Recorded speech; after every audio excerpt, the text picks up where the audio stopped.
Salut les radios amateurs du monde entier. Ça fait toujours plaisir de vous rencontrer à travers des petites vidéos, des scientifiques, surtout dans le domaine des radios amateurs. Ici Charlie, novembre 8, Mike. Comme vous le saviez tous, c'est notre planète bleue et la trajectoire en noir, c'est ce qu'on appelle l'orbite géosynchrone, où tout objet lancé depuis la Terre sera maintenu sur cette trajectoire, sans la quitter. Cette trajectoire, dite aussi trajectoire géostationnaire, où tout objet tournera à la même vitesse que la Terre et qui paraît immobile depuis la Terre. Lancer et maintenir à poste un satellite dit géostationnaire demande d'immenses moyens techniques et financiers. L'orbite géostationnaire se situe à une distance, disons une altitude de 35 786 km, mais on parle souvent de satellites 36 000 km. Les propriétés de l'orbite géostationnaire sont exploitées en particulier par les satellites de télécommunication qui peuvent aussi servir de relais permanent entre stations émettrices et stations réceptrices. Liaison téléphonique, Internet, informatique ou diffusion de programmes télévisés. Il existe même des satellites météo et cartographiques, la surveillance des territoires et autres. Alors, ce qui nous intéresse ici, puisque nous sommes des radios amateurs, c'est le fabuleux satellite géostationnaire SOHIL-2. Le voilà derrière ces hommes. Regardez cette masse, qui pèse presque 3 tonnes, qui abrite les dernières inventions de composants et modules électroniques, des logiciels, des ordinateurs, des transpondeurs, c'est-à-dire des répéteurs. Disons la grande technologie japonaise de Mitsubishi Electric. À votre avis, est-ce que ça mérite d'être espionné ou pas? Je plaisante, vraiment je plaisante. Ce qui m'a poussé de dire ça, c'est la simple façon par laquelle je l'ai écouté. Comme d'autres radioamateurs qui l'ont écouté mais avec d'autres façons. Si vous suivez la vidéo, je vais vous décrire deux façons simples pour écouter les caissons des radioamateurs. Voilà le satellite en question, achevé et lancé le 15 novembre 2018. Mais le trafic des radioamateurs n'a commencé je crois qu'en 2019. C'est un satellite commercial qatari équipé aussi de panneaux solaires, batteries et antennes paraboliques. Ce satellite a plusieurs noms, référencié par le numéro 100, puisque c'est le 100e satellite radioamateur, et la lettre O pour continuer la série des Oscars. La lettre Québec par référence au Qatar. Il est appelé aussi Fazcat pour l'AMSAT, une société allemande qui le contrôle. Et le nom SOHIL-2 pour l'opérateur qatari. En ce qui concerne les transpondeurs, il utilise 24 transpondeurs à la bande KU et 11 à la bande KA pour fournir des services de radiodiffusion directe pour la télévision et d'autres services au gouvernement qatari. Bien sûr, des milliards sont investis là-dedans, mais ce qui nous intéresse, nous, les radios amateurs, ce sont les deux répéteurs à l'usage radio amateur. Il est considéré comme le premier satellite radio-amateur géostationnaire. Les deux répéteurs embarqués par le satellite SOHIL-2 occupent une plage de fréquence à partir de 10 450 jusqu'à 10 500 mégas. Le premier répéteur à bande étroite, narrow band, il a une bande passante de 250 kHz avec une plage de fréquence de 10 489,55 à 10 489,8. Alors on verra après côté pratique. Pour la recevoir, c'est-à-dire recevoir cette bande, on doit alimenter notre récepteur numérique avec une alimentation de 13 volts. Pour le deuxième répéteur, il occupe une plage de fréquence de 10 491 à 10 499. C'est une large bande comme vous le remarquez, bande passante plutôt de 8 mégas. Aussi pour cette bande-là, pour la recevoir, on doit alimenter notre receveur avec 18 volts. On verra ça dans le côté pratique. Autre chose, cette bande étroite pour le transpondeur numéro 1, utilisé pour le Charlie Whiskey, le SSB, le SSTV et le PSK. Pour la deuxième, elle est utilisée pour la télévision amateur numérique pour la transmission simultanée des signaux des VBS. Ça, d'une part.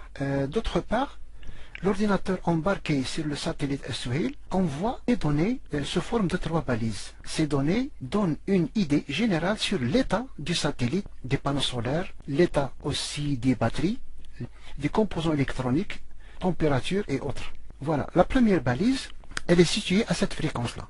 Il suffit de regarder seulement les 3 derniers chiffres qui sont de 500 à 505, c'est-à-dire cette balise occupe seulement 5 kHz. Elle est en mode Charlie Whiskey. Deuxième balise, elle est située à cette fréquence-là. Regardez seulement 745 jusqu'à 755. Elle est un peu large, elle occupe 10 kHz. Cette balise, elle est en mode PSK. On verra après, au moment de la réception, qu'on va utiliser un logiciel numérique qui décode les données reçues du satellite. Ce logiciel, il était programmé en C++, déjà utilisé pour le satellite Phase 3D, qui est le SCAR 40. On va l'utiliser aussi pour notre satellite Soheil 2 pour décoder les informations reçues et on verra après si on va réussir à déchiffrer le contenu.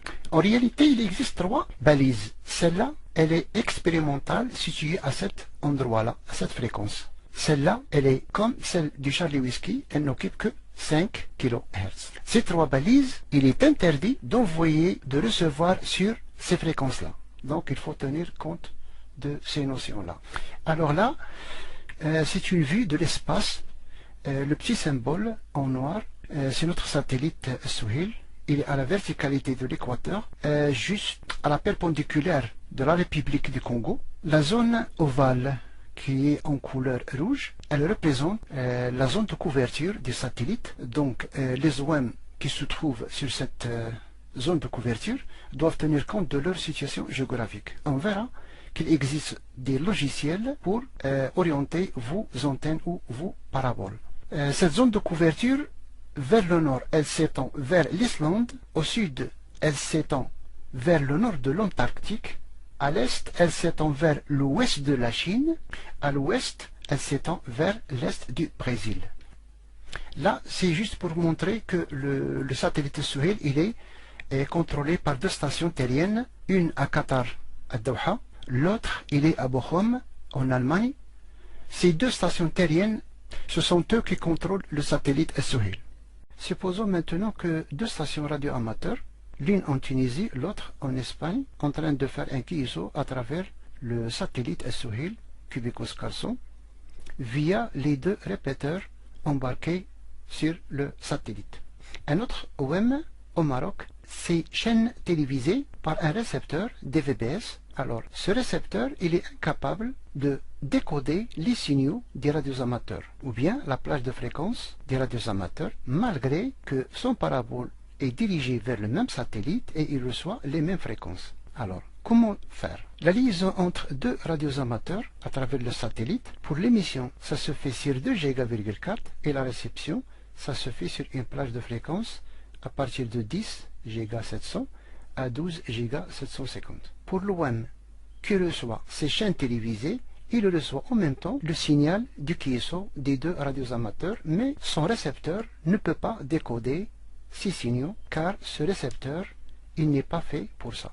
Expliquons maintenant comment ça se fait la réception des chaînes télévisées.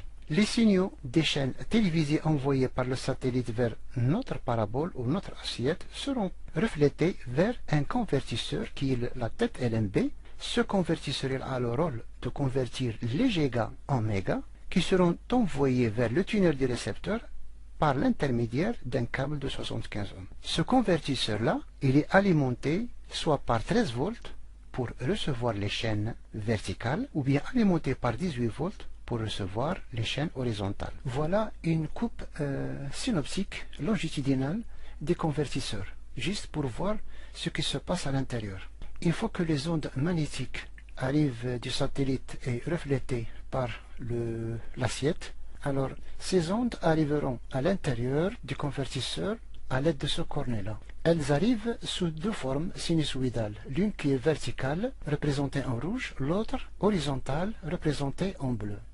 Elles seront attaquées par 2 petites antennes qui vont convertir ces signaux magnétiques en signaux électriques.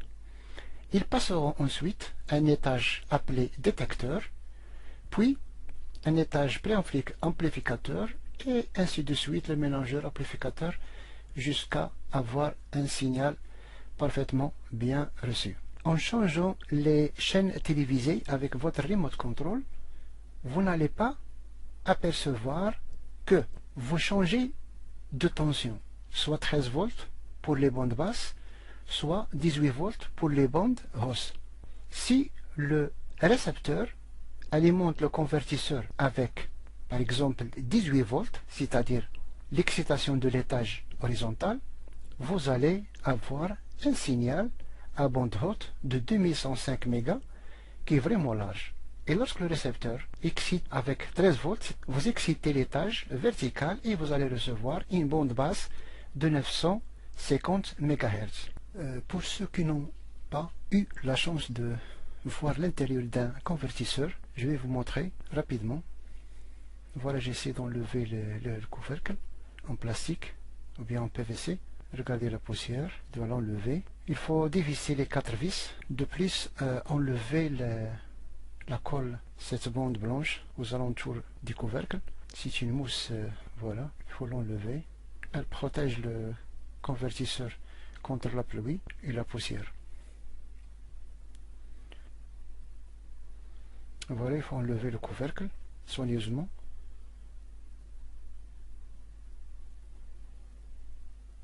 On va parler de cette couvercle-là. Après, voici notre platine des convertisseurs. Je vais vous la montrer avec une photo claire. Après, pour la retirer, il faut dessouder un point, un seul point qui existe ici. C'est le point d'alimentation. Et avec un fer à souder et un aspirateur, voilà, c'est fait. J'ai enlevé la petite soudure. Donc, il ne reste qu'à tirer notre platine. La voilà. Voilà, c'est notre platine.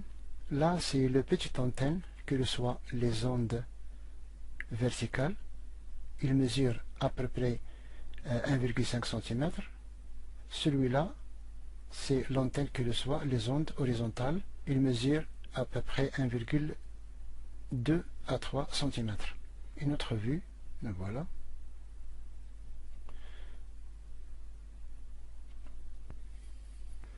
Voilà notre platine dit convertisseur. Vous allez remarquer qu'elle présente plusieurs étages. Alors, le premier étage, voilà, c'est notre antenne, vue de l'autre côté. C'est l'étage horizontal, équipé de résistance et transistors, détecteurs et amplificateurs en même temps. Alors, l'autre étage, c'est l'étage vertical. Voici le petite antenne, vue de l'autre côté, bien sûr. Cet étage est équipé aussi de résistance et de ce transistor détecteur et amplificateur en même temps. Quel que soit le signal reçu, soit horizontal ou vertical, il sera dirigé à travers ce filtre, qui est de cette forme-là, vers ce transistor qui est aussi un amplificateur, et le signal sera dirigé vers un circuit intégré qui regroupe un ensemble de composants électroniques qui traitent le signal. On va mélanger le signal, filtrer ou bien amplifier. Il intègre aussi un quartz de 27 mégas. De plus, ce circuit intégré, il contrôle 2 étages qui sont l'oscillateur à haute bande, qui est celui-là, et l'oscillateur à basse bande.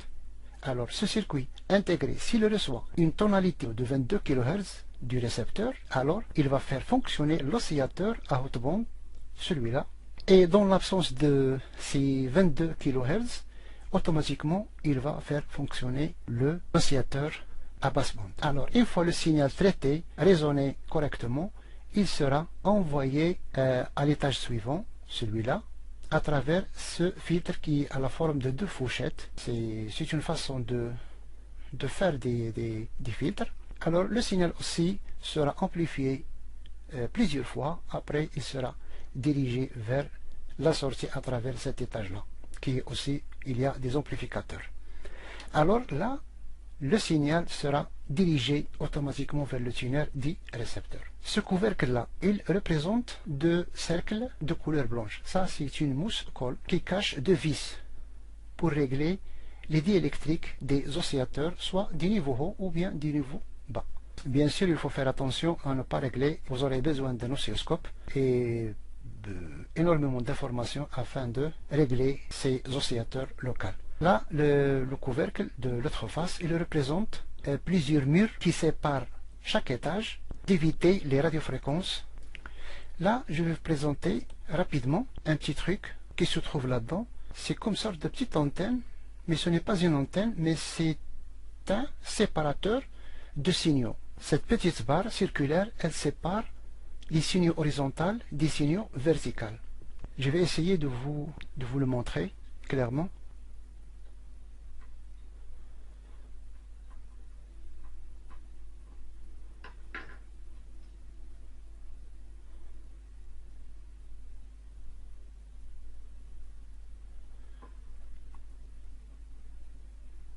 Voilà, j'essaie de vous le montrer. Il existe une membrane en plastique transparente qui protège le convertisseur contre la poussière et la pluie. Je ne vais pas l'enlever, mais j'essaie de rapprocher pour vous montrer. C'est une petite barre comme sorte d'antenne qui sépare les signaux horizontaux des signaux verticaux. Là, comme vous le voyez, ça c'est la place de l'antenne horizontale, représentée de cette forme-là. Et ça, c'est le trou pour l'antenne verticale. Et voilà notre séparateur de signaux. Le voilà. Il est relié à la masse châssis. Le voilà. C'est une photo plus proche. Le voilà. Revenons maintenant à la réception des chaînes télévisées. Alors je me suis demandé comment peut-on extraire seulement le signal converti en méga en se débarrassant des deux tensions 13 volts et 18 volts. Après plusieurs recherches sur le net, j'ai décidé d'intercaler entre le convertisseur et le tuner des récepteurs un coupleur directionnel qui existait dans mon Shack depuis X temps. Je l'ai acheté avec 1 euro, le voilà. Comme vous le remarquez, c'est écrit ici coaxial directionnel coupler. C'est mentionné ici 3,7 à 8,3 giga. Vous allez vous demander pourquoi on va utiliser du giga dans un couloir en méga. J'ai rien à perdre, j'ai juste une petite tentative pour voir ce qui va se passer. Alors, je vais l'ouvrir pour voir ce qu'il contient à l'intérieur. Deux mains en aluminium d'une épaisseur presque de 1 cm, deux tiges, l'une qui se termine par 2 PLN femelles, l'autre qui est de la forme L, un seul PL femelle. La première tige, elle est protégée par 4 rondelles en céramique qui l'isolent de la GNT. L'autre tige, la même chose, plus une gaine qui a la couleur grise. Et avec mon multimètre, j'ai essayé de mesurer si ces deux tiges présentent une relation entre eux, premièrement, ou bien une relation entre la GNT. Ce que j'ai constaté, que cette tige L, en forme L, elle présente un contact avec la GNT. À cause de quoi? J'ai enlevé cette tige et j'ai trouvé ici, dans ce petit trou, un petit clou qui s'est desserré de sa place et faisait contact avec la GNT. Enlevé définitivement pour voir ce qui va se passer. Des petites remarques. Ces deux tiges sont plus proches presque de 2 mm. C'est une façon d'extraire les signaux qui traversent par exemple cette tige-là, mais qui se débarrasse des tensions qui le traversent aussi.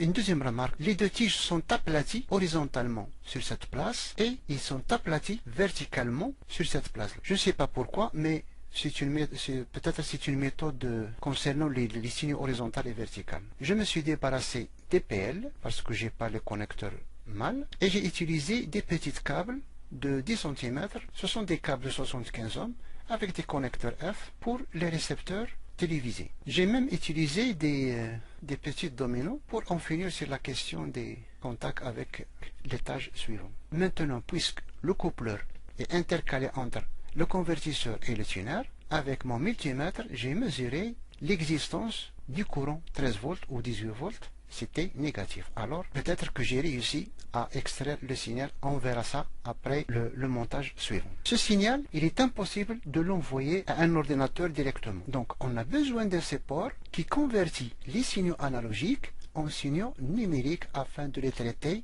sur ordinateur par des logiciels bien définis. Sur le net, on utilise des clés dites clés d'angle. Ce sont des récepteurs des modules qui convertissent les signaux analogiques en signaux numériques afin qu'elles soient traitées sur un ordinateur. Il y a des générations de 1 à 6, peut-être qu'il y en a d'autres, mais juste pour vous montrer qu'il existe plusieurs générations. La voilà. C'est cette clé que je vais utiliser. Et je tiens à remercier à cette occasion-là mon cher ami C8SSB qui m'a envoyé une pour ce test. Voilà, j'ai décortiqué cette clé pour voir toujours ce qui existe à l'intérieur. La voilà. Oui, évidemment, toute boîtier électronique se trouvant entre mes mains sera décortiqué. Ça, c'est mon habitude depuis mon enfance. Alors, passons maintenant aux choses sérieuses. Là, j'ai enlevé le support MCX pour vous montrer par là que le signal analogique prend son chemin. Il sera attaqué par une piste dite Alpha 7 Whiskey contenant deux diodes de protection électrostatique. Normalement, les charges électrostatiques à l'échelle humaine sont très faibles, mais à l'échelle circuit intégré, ça peut causer des pannes incompréhensibles. C'est la piste tunaire référenciée par Romeo 820T. Le chiffre 2 signifie la deuxième génération. Comme vous le voyez ici, c'est l'entrée du signal analogique. Ici, les deux diodes électrostatiques vers un condensateur, puis filtre à la pin 24. Ça, c'est l'entrée du puce. Ce dernier est alimenté par 3,3 volts. Et par l'intermédiaire d'un résonateur, qui est un quartz, de 28,8 MHz, le tunnel convertira le signal analogique en deux fréquences intermédiaires, IF plus et IF moins. L'étage qui suit est un étage numérique. Il se base sur deux fréquences intermédiaires, plus une fréquence de résonance qui est du 28 MHz, et autres comme le contrôle automatique de gain et le signal clock. Voici le quartz en question. Tout ça, c'est l'étage analogique. Passons maintenant à l'étage numérique, dite aussi digital. Là, c'est une puce mémoire, dite EEPROM, effaçable et programmable par le microprocesseur. Cette puce, dotée d'une plage de mémoire de 2 KB. Là, c'est un filtre, et voilà notre circuit intégré, dite démodulateur, référencié par RTL 2832 uniforme. Il faut se rappeler de ce référence. Vous en aurez besoin pendant la configuration dans certains logiciels. C'est ce circuit intégré qui va entrer en communication numérique avec le PC. C'est le schéma général et son branchement. Ici, l'entrée de deux fréquences intermédiaires positives et fréquences intermédiaires négatives. Là, c'est la fréquence de résonance qui est de 28,8 MHz. Le signal clock, là, c'est le régulateur et abaisseur de tension reçoit le 5 volts du connecteur USB provenant de l'ordinateur et va alimenter la puce mémoire par 3,3 volts et alimente aussi le LED et la photodiode du remote control. Une fois les deux signaux positifs et négatifs seront traités par le démodulateur, il va les envoyer sous forme des 0 et des 1, c'est-à-dire des bits, par les pins 39 et 40 vers l'ordinateur par le connecteur USB. Comme vous le voyez, 5 volts provenant de l'ordinateur avec la GNT vers la régulateur et abaisseur de tension, la AMS 1117, qui va alimenter les deux étages analogiques et numériques. Et voilà notre clé d'angle connectée à l'ordinateur. Il y aura un échange d'informations sous forme de bits, des 0 et des 1. Rapidement, je vais vous montrer comment j'ai protégé ma clé d'angle contre les radiofréquences. Un boîtier en aluminium quelconque, retiré son contenu, j'ai dessoudé la LED, la phototransistor du remote control, ainsi le connecteur MCX et le connecteur USB. Préparez un câble USB de 1 mètre, un autre de 20 cm avec un PL de 159 mm. J'ai seulement prolongé les câbles de ces composants. Une antenne télescopique avec un isolateur, un câble avec un PL de 159 mm branché à cette antenne télescopique pour écouter avec le logiciel SDR Sharp ou autre logiciel pour écouter les satellites météo et les répéteurs VHF locaux. En bas, une base magnétique attachée avec de la colle à chaud. Voilà, elle est achevée. Ici, la photodiode du remote control de LED pour s'assurer que notre clé SDR est en marche ou bien allumée. Si je veux écouter les signaux des satellites météo ou les répéteurs VHF locaux, je branche ces deux câbles avec leur PL. Et pour écouter le satellite Québecos-Carson, voilà 20 cm de câble de 75 ohms, un PL de 259 mâles, un connecteur F, le voilà achevé. Puis branché à ce tuner qu'on va voir maintenant comment je l'ai modifié. Attention, ne branchez pas maintenant votre clé au tuner. La présence de 18 volts foutera en l'air votre clé SDR. Soyez patient. Voilà le récepteur sur lequel on va travailler ensuite. Si vous n'avez pas besoin de protéger votre clé d'ongle DVB contre les radiofréquences, laissez-la comme vous l'avez reçue. Là, c'est un ancien récepteur analogique abandonné chez eux. Je l'ai acheté avec 2 euros. Ouvrir et nettoyer, c'est nécessaire. Deux cas se présentent maintenant devant moi. Soit que ce récepteur est définitivement hors service, soit qu'il présente une panne facile à réparer. Aïe aïe aïe, il faut le nettoyer. C'est le tuner où on va faire la modif. Après nettoyage, passons maintenant à vérifier s'il fonctionne. La prise à 220 volts pour voir si l'afficheur va s'allumer ou pas.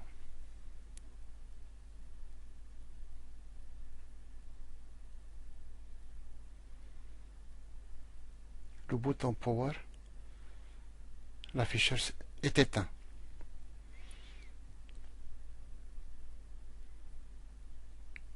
Et avec un multimètre calibre ohmique, vérifions maintenant la continuité du circuit primaire du transformateur et du fusible.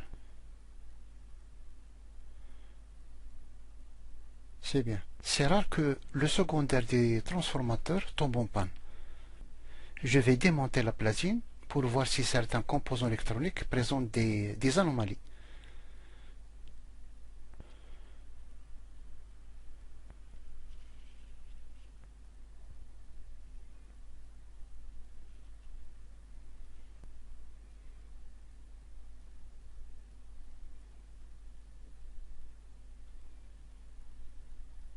J'essaie d'enlever la platine.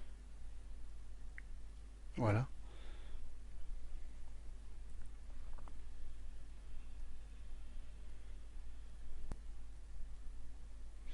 Et avec ma loupe, j'essaie de voir s'il y a des mauvais contacts causés par l'effet Joule, c'est-à-dire à cause des dégagements de chaleur. Vraiment ce que je pensais. Voilà, des mauvais contacts là-dedans. Voilà, regardez ces pattes des redresseurs. Je vais vous montrer comment ils sont détachés de la platine à cause de la chaleur. Voilà les photos bien claires. Ce que fait le dégagement de la chaleur sur les pattes des diodes et transistors dissipateurs. C'est avec le temps, l'étain perd sa facilité à cause de la chaleur dégagée sur la platine. Les circuits ou transistors de puissance, leurs pattes peuvent se séparer de la platine de 1 à 2 micromètres, qu'on ne peut pas voir à l'œil nu. Passons directement à ressouder les pattes avec soin et avec un étain de bonne qualité. Ces pinces se trouvent généralement sur les étages redresseurs de courant ou étages distributeurs ou étages de puissance de sortie.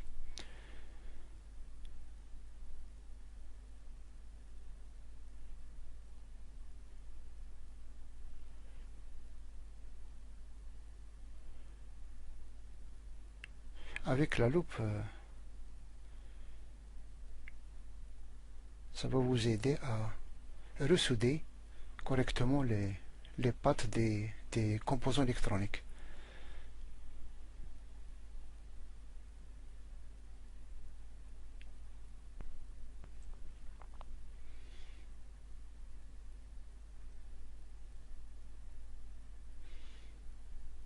Alors on va faire retourner la platine une deuxième fois à sa place et n'oubliez pas de remettre les vis à leur place sans oublier aucun.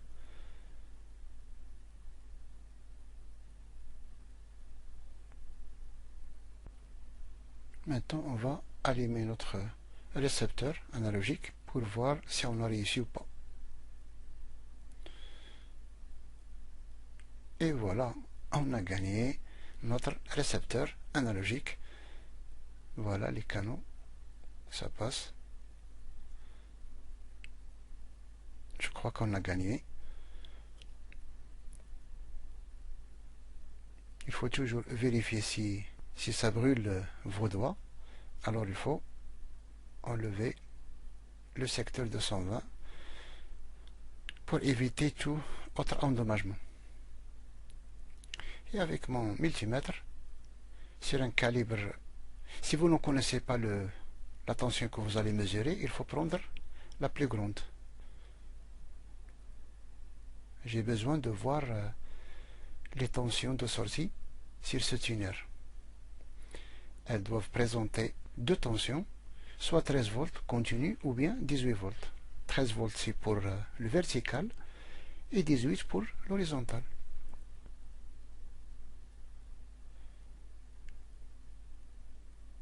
« 18, c'est bien.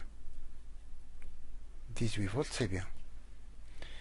Alors, changeons de canon. Je ne sais pas comment ce récepteur a été programmé, mais je cherche au hasard. C'est un canal qui travaille avec 13 volts.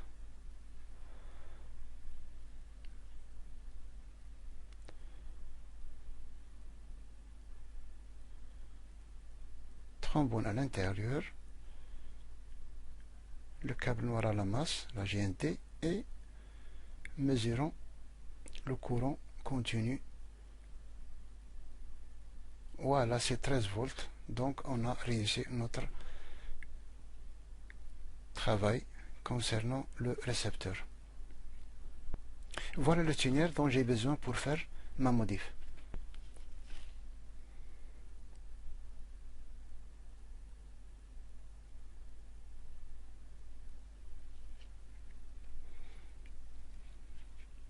Je dois enlever mon tuner, patte à patte, avec soin.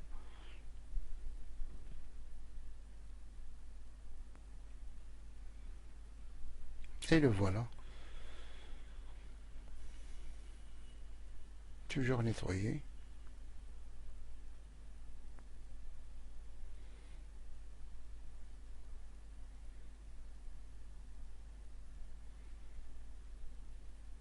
Je vais vous présenter ce tuner avec une petite photo qui est vraiment claire pour distinguer les composants et la place où je vais installer mon condensateur. Le voilà, notre tuner en question. Je dois isoler le connecteur du tuner. Vous vous rappelez peut-être de ce CB du dernier vidéo. J'ai besoin d'un condensateur de 100 picofarad. Le voilà. C'est écrit 101, c'est-à-dire 10 plus 1 0 à la fin. 100 picofarad.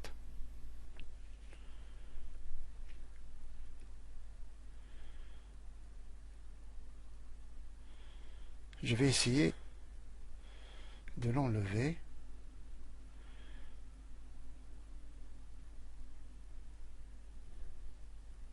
C'est de la chirurgie.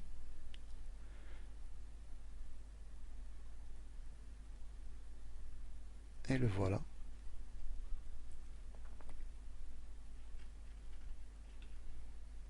Le voilà.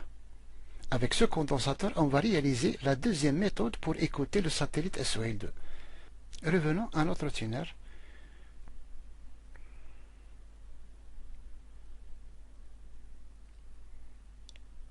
Je dois dessouder cette patte-là du deuxième connecteur.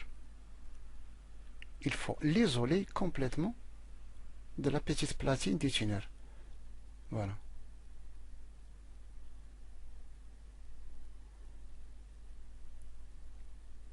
Un petit morceau de fil avec de l'étain.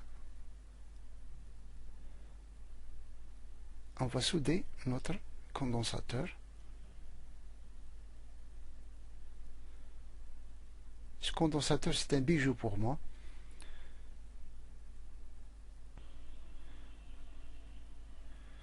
Toujours, il faut utiliser de l'isolation afin d'éviter tout contact inattendu.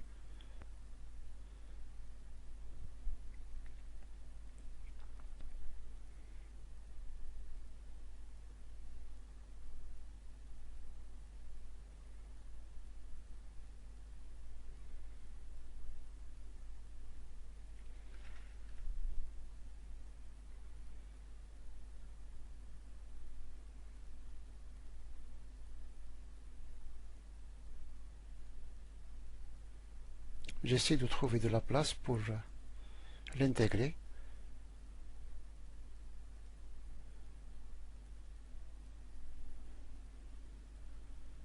Après, je vais vous montrer clairement sur une petite photo comment il a été soudé.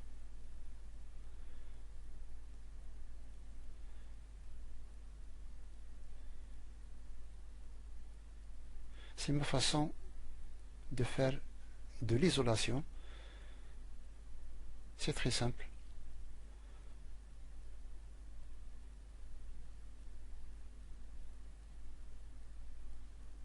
Afin que le condensateur ne soit en contact avec la platine une deuxième fois.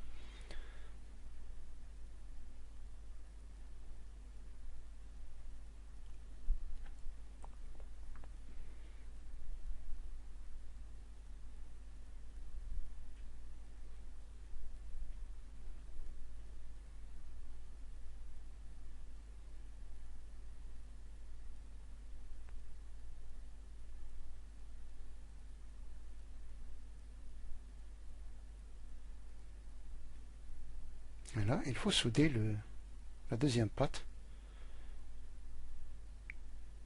qui a été prolongée par un fil. Bien placer le condensateur à sa place. Voilà.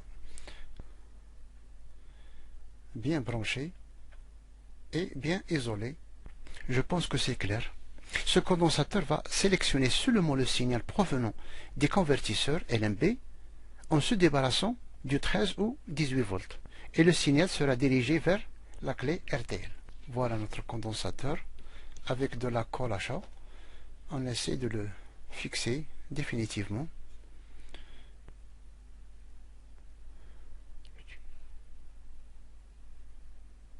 Maintenant, on va rendre le tuner à sa place. Toujours avec soin.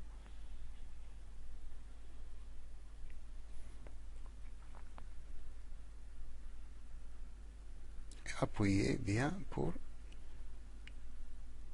qu'il prenne sa place initiale.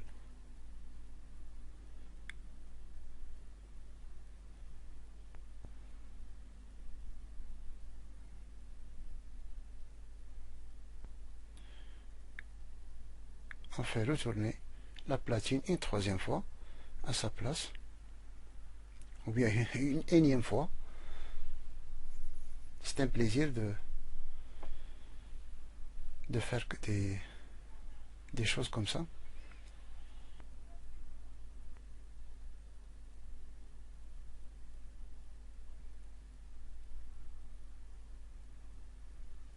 Avant de mettre le transformateur sous tension, il faut s'assurer que tout le câblage est à sa place. Et voilà, on a allumé.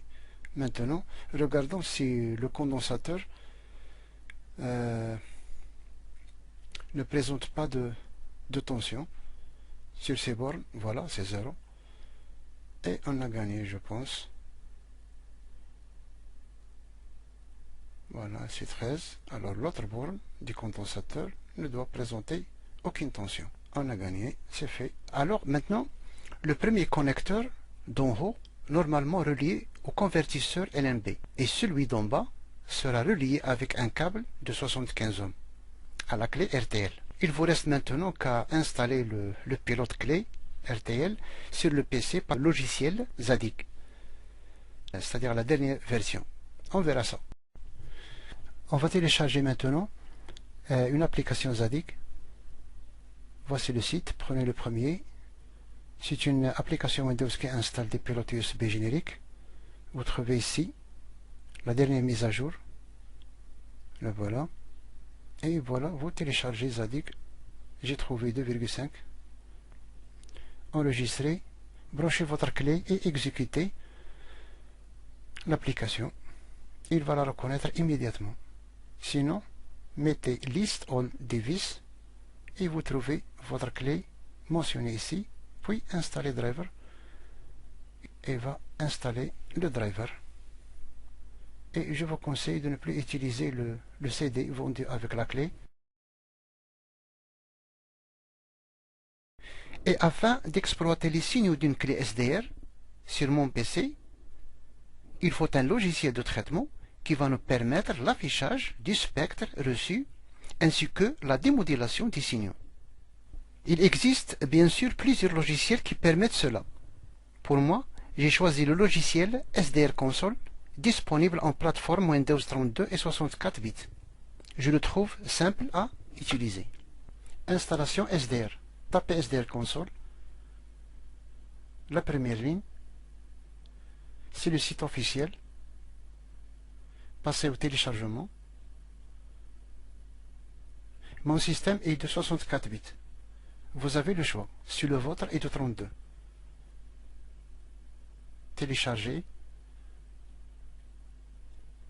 Exécuter. Suivez les instructions. Ils sont simples. Ralentissez la vidéo pour bien comprendre. Il va vous demander l'installation d'autres programmes comme le C++. Une icône s'affiche pour le lancement.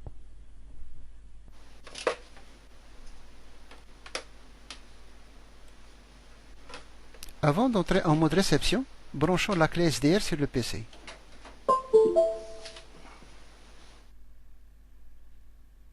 Voilà, c'est fait. Maintenant, allumons le récepteur. Je préfère vous montrer la réception du satellite SOHEL 2 par le récepteur à tuner modifié, puisque la majorité parmi vous ne possède pas de coupleur directionnel. J'ai réussi à réaliser les deux cas cités. Comme vous le voyez, on va écouter les QSO des radios amateurs en regardant nos chaînes télévisées. Notez toujours que le mode SSB, Charlie Whiskey, Ezepal ou autre mode numérique, il faut choisir un canal vertical. Mais pour le Delta Alpha Tango Victor, c'est-à-dire la télévision numérique d'amateur, choisissez un canal horizontal. Avant de définir la radio, c'est-à-dire la clé, nous allons faire en sorte que les fréquences supérieures à 9999 MHz puissent être affichées sans souci par le logiciel. Voilà. Puisque notre clé est reconnue par le système, trouvons-la sur ce menu. La voilà. LTR d'angle, USB. Ajoutons-la comme radio, c'est fait. Passons maintenant pour voir les 10 gigas s'ils vont s'afficher ici. Sinon, ne paniquez pas, redémarrez votre application SDR et tout va rentrer dans l'ordre. Acceptez votre clé.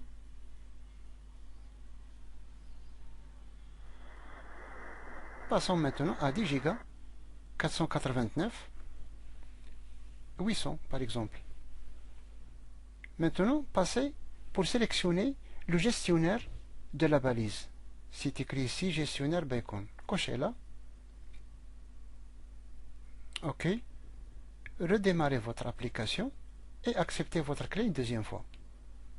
C'est fait. Alors, pour le gestionnaire de la balise, on doit la fixer en bas de l'application. Deuxième choix. Et voilà notre gestionnaire en bas de l'application. Passons à la fréquence exacte de la balise, qui est de 800 kg. 10 Go 489 800. Alimentons notre gestionnaire par là et regardons le petit radar s'il va fonctionner ou non.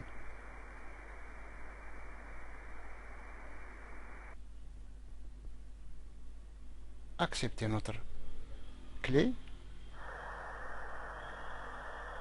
Rien ne se passe.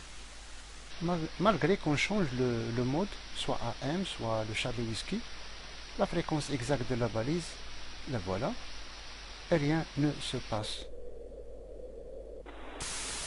Même si je change de mode. Alors, la question c'est quoi? C'est que la fréquence oscillateur n'est pas mentionnée ici. On doit entrer des fréquences de conversion pour indiquer à l'SDR que la fréquence de l'oscillateur LMB elle est de 9750. On va le faire de cette façon. Converter, additionner des fréquences de conversion, bien sûr en mode réception, toujours. Là, on va mentionner un petit titre concernant notre fréquence de conversion pour se rappeler. La première fréquence, elle est de 9750 et ça s'écrit ici 00 9750 000 000. Ça se fait comme ça. Appliquer. Ajoutons d'autres fréquences qui est proche. Par exemple, la deuxième, qui est de 9750 500, un peu plus élevée que la première. Ça s'écrit comme ça. Appliquer. Sauver. Sauver encore une deuxième fois, n'oubliez pas. Cherchons maintenant la première fréquence qu'on a fait entrer avec une plus ou moins de mégas. Regardons ce qui va se passer. Voilà la fréquence de conversion, est bien mentionnée ici, et le chute d'eau a commencé à descendre. Dézoomer ici. Enfin, voilà les émetteurs reçus de l'Oscarson. Ça fait toujours plaisir et c'est une grande joie. Maintenant, alimentons le gestionnaire. Il n'y a pas présence de la balise médiane. Cliquez sur la balise, voilà, elle est de l'ordre de 310 kg. Donc, il faut se déplacer à droite. Essayez la deuxième fréquence qui est de 9750-500, toujours avec plus ou moins 2 mégas. Voilà, nous sommes déplacés vraiment à droite et notre balise vient d'apparaître, mais cette fois-ci sur 811 kg. Donc il faut diminuer la fréquence de conversion. Voilà, notre balise, est-ce qu'elle va fonctionner si on clique? Voilà, ça marche. C'est bien. Donc on doit choisir autre fréquence de conversion pour la déplacer juste à 10 Go 489 800 mégas. Stop.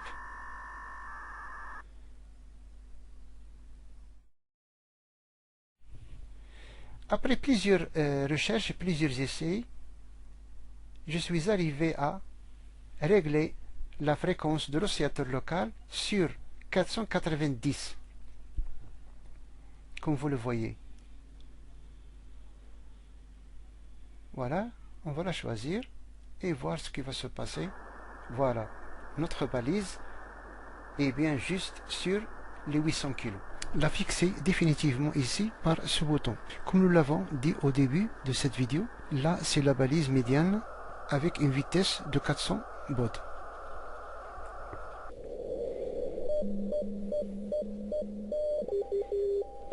Là est la balise haute expérimentale en mode Charlie Whiskey. Elle est reconnue par son pipe long. Ici la balise basse aussi en Charlie Whiskey. C'est vraiment génial d'écouter avec une clarté les émetteurs sur le satellite SOS.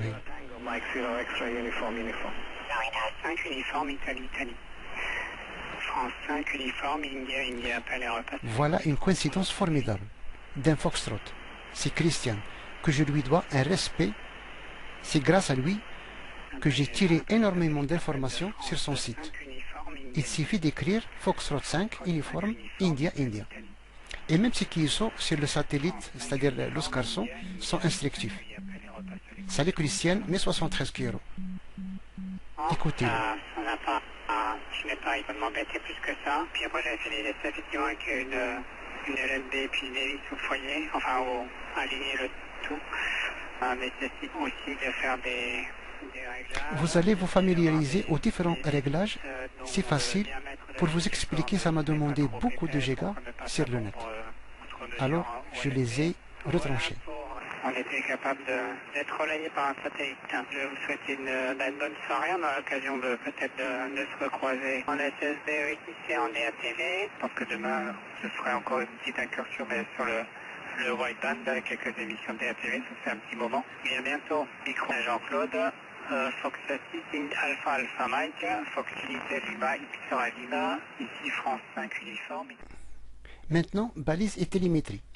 Rapidement, pour vous montrer comment décoder la balise du satellite SOHIL 2, je vais installer un câble virtuel qui recevra l'audio de la balise et l'envoyer à une application programmée en C++, utilisée auparavant pour le satellite à Oscar 40, et qu'on va l'utiliser pour l'Oscar 100.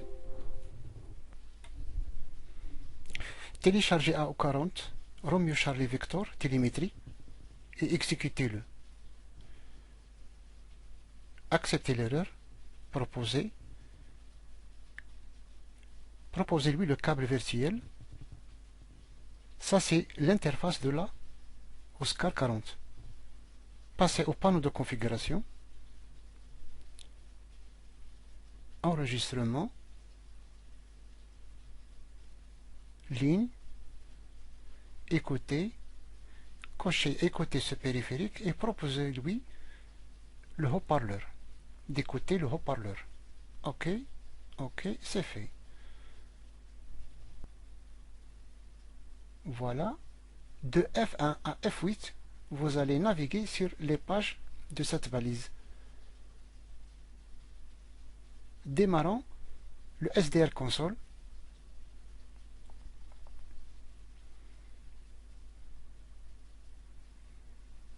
Acceptez votre clé. Sélectionnez la balise. La voilà.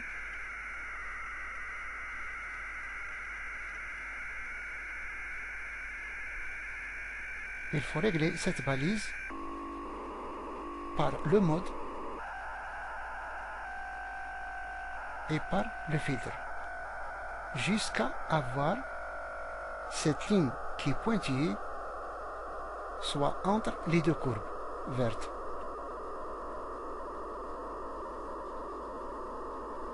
C'est ici que le logiciel va corriger les erreurs du signal.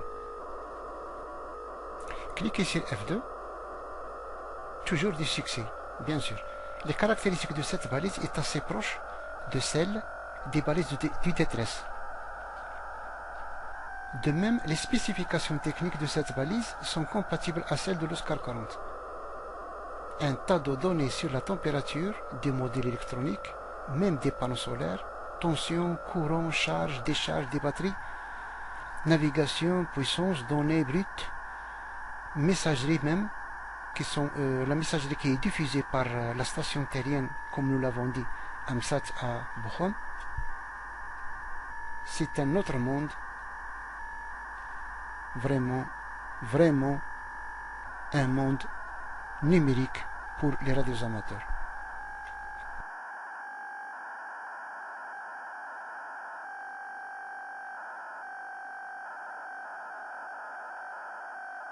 Enfin, pour orienter votre parabole autrefois, cette tâche était très compliquée, surtout si vous ne disposez d'aucun indice. Maintenant, il existe des dizaines d'applications à installer sur votre iPhone ou autre, qui vous aideront à orienter votre parabole vers n'importe quel satellite. Ces applications affichent le satellite cible dans l'espace. Pour moi, je préfère l'ancienne méthode, une boussole et un rapporteur, mais je dois collecter les coordonnées du site Dish Pointer. Sur le net, vous allez écrire Dish Pointer. Cherchez, prenez le premier titre, une page comme celle-là, qui s'ouvre avec un menu. Cherchez 26 degrés Est. L'Oscar 100 n'est pas encore noté. Voilà, Arab 7 n'est pas encore noté sur l'application. Et Badr 6. Vous écrivez ici votre ville, cherchez, et voilà, il vous donne par défaut le centre de votre ville. Alors je dois déplacer l'indicateur vers mon QRA. Si ça ne se voit pas bien, on va zoomer par là pour bien préciser le QRA. Cliquez et vous aurez toutes les données concernant votre QRA. En bas, toutes les données sont bien claires. Là, votre emplacement, c'est-à-dire latitude de 32 degrés, 730, et longitude avec moins 6 degrés, 38, 37. Là, les données du satellite, malgré que le satellite n'est pas encore noté sur l'application Dish Pointer. Alors vous prenez seulement 26 degrés Est concernant l'Arabsat et la série Badr. Voilà, c'est la distance 37 905 km qui sépare Moncura du satellite. On a déjà parlé de ça au début de cette vidéo. Là, c'est les données de configuration de l'antenne ou bien pour l'installation pour une élévation de 30 degrés, 4 et une azimut de 130 degrés, 5 et une inclinaison de mon convertisseur qui est le LNB de moins 39,8. Voilà ce qu'on appelle élévation. Là, c'est de 38 degrés, 5. Pour l'azimut, voilà, de 130 degrés, 5, ça se fait comme ça. Et pour l'inclinaison, on dit le SQ de 39 degrés, 8, ça se fait comme ça.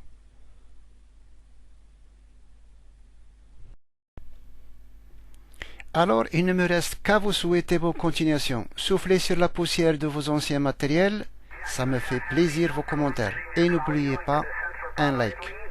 Merci de votre attention et à la prochaine, Inch'Allah. Si Dieu le veut, c'est 8 Mike Sharqawi Mustafa depuis la ville de Bjad.